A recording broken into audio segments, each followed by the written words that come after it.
Welcome to WagerTalk TV. I am Kelly Stewart, joined today by Ralph Michaels and Brian Leonard. Guys, we're going to talk a little Monday night football. San Fran catching 9.5 at the Packers here.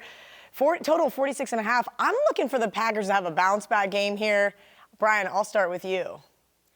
The concern I have about the Packers is the offense hasn't been nearly as good this year, and obviously the quarterback isn't 100%.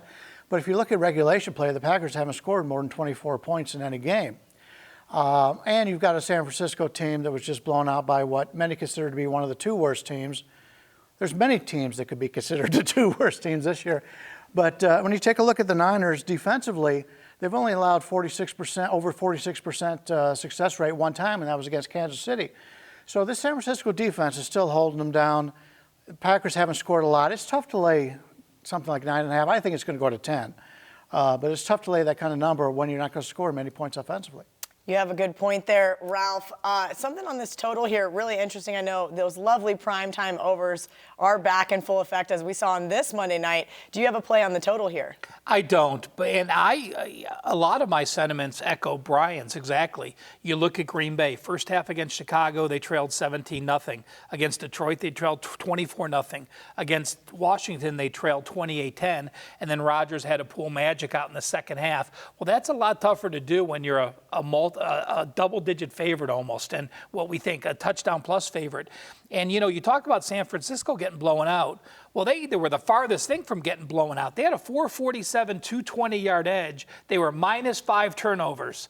-5 turnovers doesn't happen much in the NFL. I tweeted something out today, and there's only been 12 teams in the last 4 years that were -5 turnovers in a game. And I look at San Francisco, and everyone talked about Garoppolo and his offense, and looking back to what he did the last 5 games last year and 2 games this year, Beathard had 447 yards last week against Arizona. That's better than every game Garoppolo did except one, and the game Garoppolo had more yards than that was the final game of the season against the Rams, where they didn't play anyone. So Beathard actually has this offense going. The defense, like you said, has done well. And from the, I know this is a completely meaningless stat, but since we're doing the video and a lot of people love these, San Francisco is 11-1 ATS on Monday Night Football. Wow, I like it. One thing that I am concerned here is that the general public is going to say, C.J. Beathard versus Aaron Rodgers. I've got to lay the points with Aaron Rodgers, where I kind of do lean that side. I think they need a bounce back here. Are we going to see the sharp guys on the Niners? I think they'll be on the Niners if they play this game at all. You rarely see a Monday Night Football game with a double-digit spread or close to it that the wise guys are going to come in on. And as you mentioned with the Packers offense, it's all been in the second half when they've been behind in the games. So when the games have been competitive, the Packers have really not played well.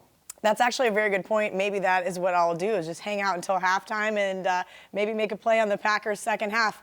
Guys, Tuesday is always $2 Tuesdays, and you can get the hottest handicapper at WagerTalk's best bet for just $2.